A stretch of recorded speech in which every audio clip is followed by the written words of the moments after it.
sini saya akan menjelaskan mengenai anatomi sistem kardiovaskular.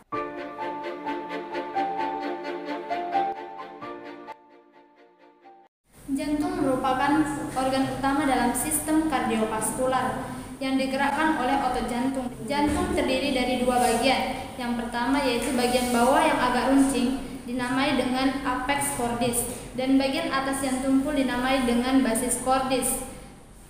Jantung terletak di dalam rongga dada atau toraks, tepatnya di capum mediastinum anterior, bertumpu pada diafragma thoracis dan berada kira-kira 5 cm di atas processus sigmoideus.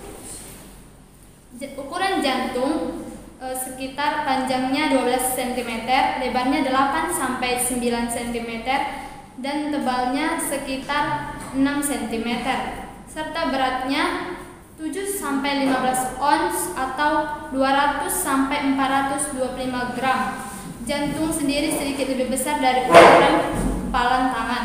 Nah, batas bagian dekstra berada pada sternum dekstra. Batas bagian sinistra berada pada intrapolis kelima.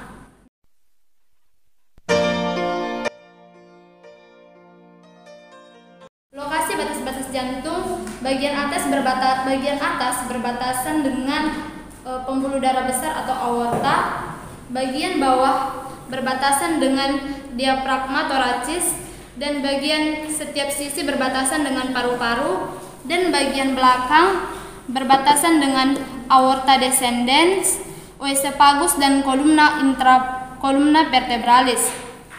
Selanjutnya saya akan menjelaskan tentang lapisan jantung. Lapisan jantung terdiri dari 3 bagian. Yang pertama yaitu perikardium atau epikardium. Perikardium sendiri terdiri dari perikardium parieentalis dan perikardium visceralis. Kemudian bagian tengah itu lapisan miokardium atau otot jantung, dan bagian dalam lapisan endokardium.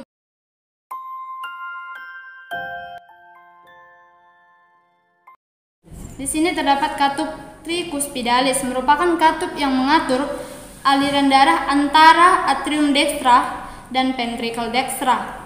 Kemudian ada katup pulmonalis, merupakan katup yang mengatur aliran darah dari ventricle dekstra menuju arteri pulmonalis.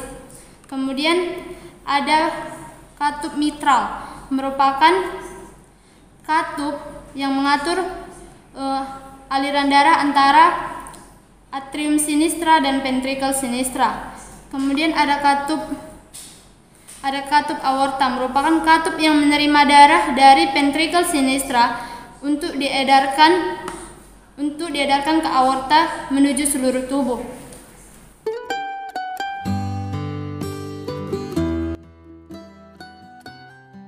Selanjutnya saya akan menjelaskan tentang pembuluh darah. Pembuluh darah merupakan transportasi keluar masuknya darah dari dan menuju jantung. Nah, bagian-bagian pembuluh darah yang pertama itu ada aorta. Aorta merupakan pembuluh darah besar yang terbagi atas aorta ascendens dan aorta descendens. Kemudian ada arteri pulmonalis sinistra dan arteri pulmonalis dekstra, merupakan pembuluh darah yang membawa darah dari jantung yang mengandung CO2. Kemudian ada vena pulmonalis sinistra dan vena pulmonalis dekstra, merupakan pembuluh darah yang membawa darah dari jantung yang mengandung oksigen. Kemudian ada truncus pulmonalis, merupakan pembuluh darah yang menerima darah dari ventricle dekstra menuju arteri pulmonalis. Kemudian di sini ada arteri brachialis, merupakan pembuluh darah utama bagian lengan atas. Yang kedua, pembuluh darah carotis communis kiri, merupakan pembuluh darah yang terletak di bagian leher yang berfungsi untuk mengalirkan darah ke kepala dan otak. Kemudian pembuluh darah subclavian kiri, merupakan pembuluh darah yang terletak di atas rongga dada. Selanjutnya saya akan menjelaskan mekanisme sistem peredaran darah sistemik.